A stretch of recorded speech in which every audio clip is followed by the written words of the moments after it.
So, Anita, what do you think of the work I've done whilst you were away? I'll answer that shortly, but first it's off to the garden centre to pick out some fruit trees.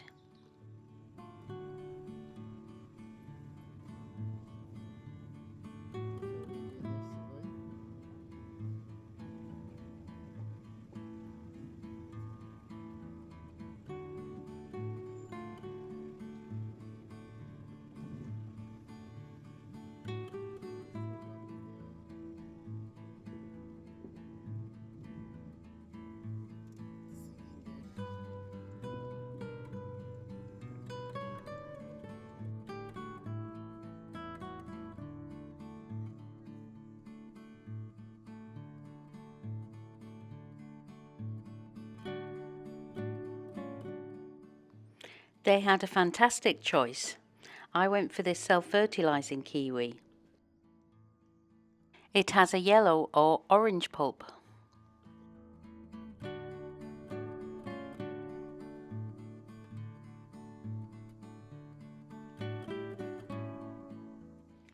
We also picked out a nectarine tree and dyed up some of the ornamentals.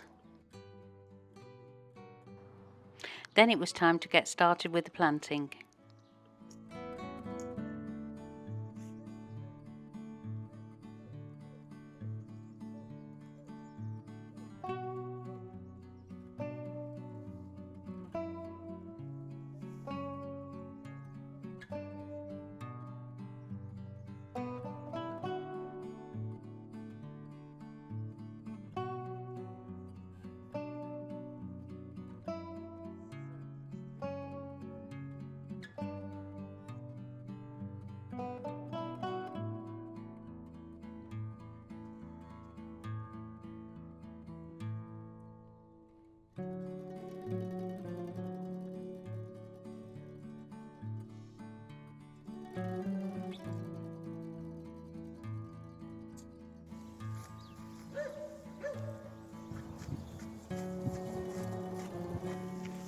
You can see the fruitlets down here and there.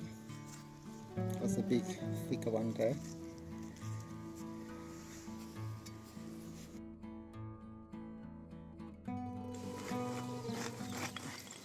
The edges of the courtyard are full of rubble and broken tiles. I know it doesn't seem like a great place to plant the kiwi, but it is a sheltered place. And anyway, you've got to start somewhere if you want to work towards a walled garden. And if he's not happy, it's not because we're not given it. Best opportunity. Yeah.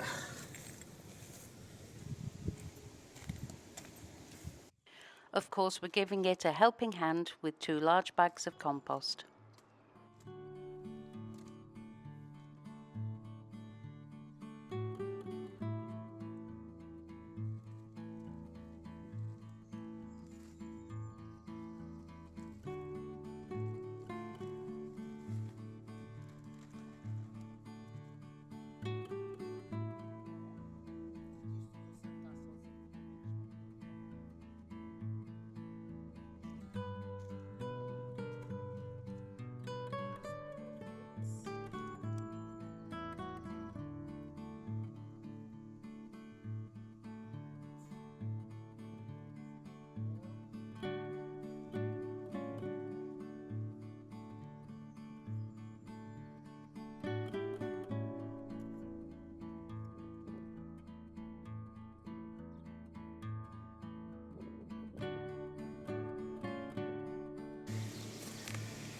And there should be some fruit, look, down here,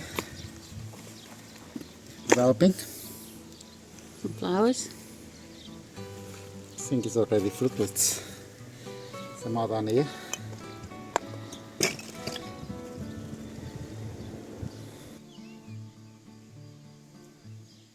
Well, I can see that you've put a lot of work into it, and it's really opened up the space, not just lengthways, but actually the height of the ceiling has altered as well. I think the first wall here, it was really important to get rid of that. Over the years, the ground floor has had quite a few transformations.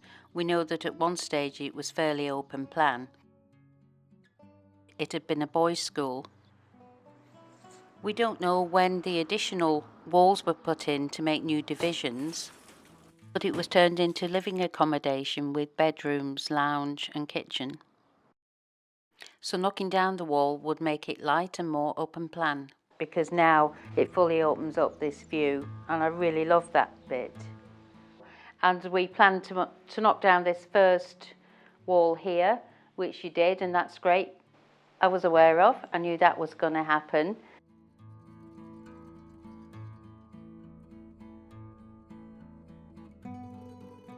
And previously these were 2 bedrooms, or should I say tool rooms, Milka. But that one there, I didn't know was going to happen. I thought we were going to have a separate room as a larder, because I'd always wanted one. But Amilka got carried away with the sledgehammer, and now we haven't got a larder room. But I'm hoping that we can still do something. Let me show you. What I'd like to do is to make lots and lots of cabinets and cupboards here, and that will be my larder. Over here we'll put the sink, and behind it small worktop as well, and some more cupboards. And I'm not sure yet where the fridge is going to go, but it'll probably be on the opposite side along with the cooker. Amilka's promised that he's going to put lots of artificial lighting in, and it'll feel like it's a well-lit space. Because that's one of the disadvantages with this room, is it hasn't got a lot of windows. It's got one main window there, small one at that end, and a small one down this end.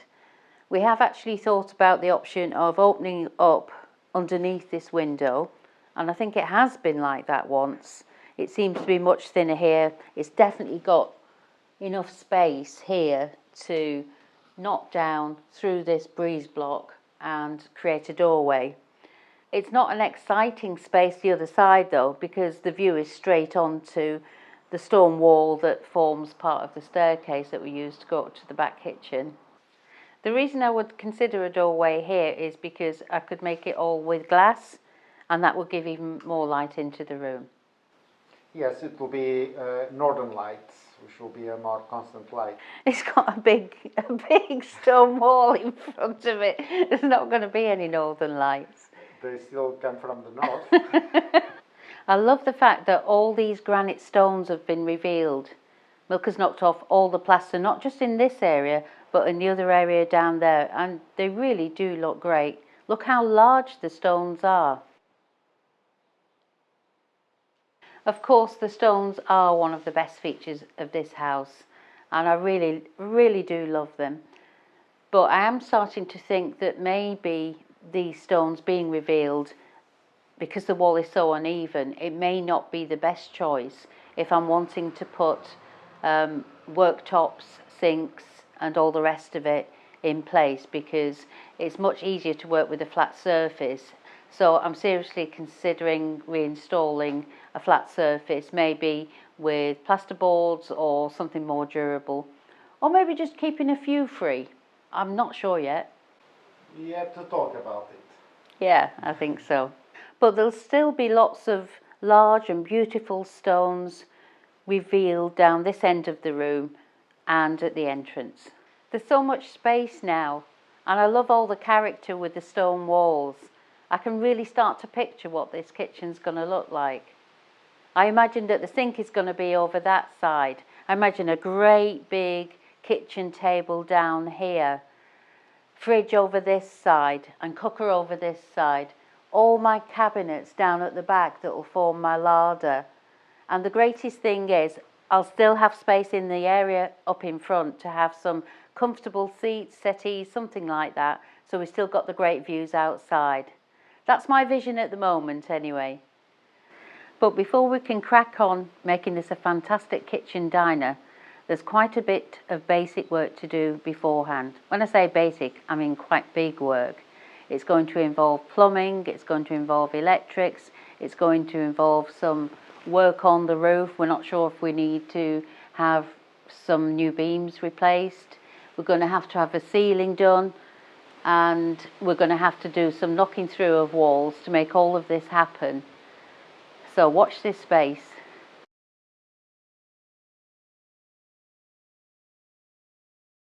I'm digging some little trenches so that when we water the plants, it'll retain some rather than going over the edge and losing all the water. It's just a bit of an area for a tiny well for the roses. And then after that, what are we going to do next? After that, we're going to cover with plastic to act as a mulch to stop all the weeds coming in and hiding all the nice roses. Yeah, so it will prevent as much weeding in the future, hopefully. And then we might put something nice and decorative on there, such as either some wood chips or possibly some decorative stones, just to hide the plastic a little bit. The weed control material that we use needs pegging down. Pegs can be expensive to buy, so we use this wire, cut it into strips and then bend it over as we're pinning it to the ground. It works out a lot cheaper.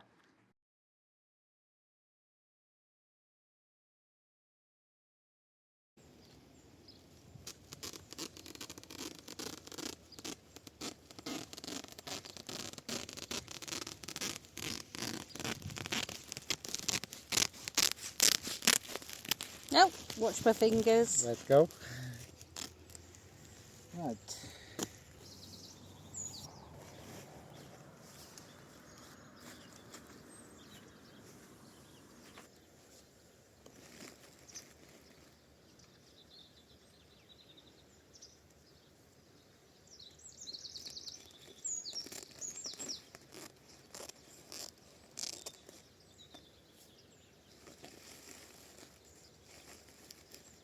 And this is the last bit.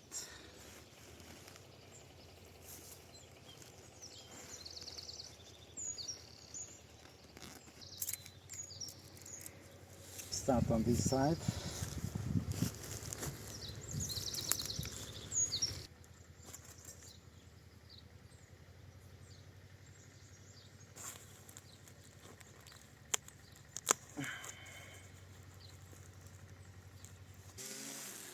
An old cherry tree in the back garden had become very ill. It had got worse over the past year, so it was finally time to let it go. Hamilka prepared the ground below the terrace to catch some of the branches.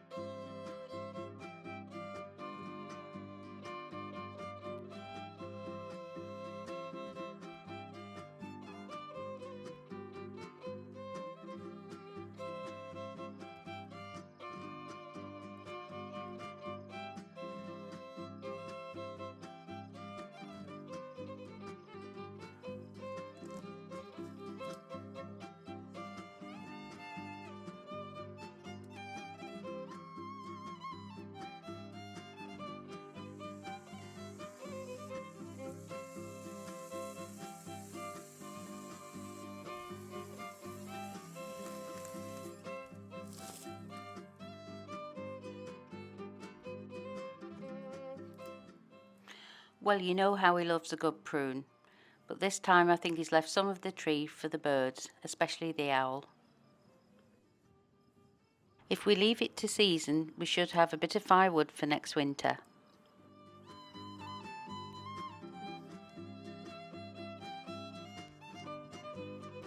We planted this hazel a couple of years ago and it's really thrived in this field. So recently we've been given a couple more small hazels by a friend and we thought we'd try and plant them in the same field, given that this one did so well. But the ground is a heavy clay soil and very wet still. I'm not sure if it's going to survive.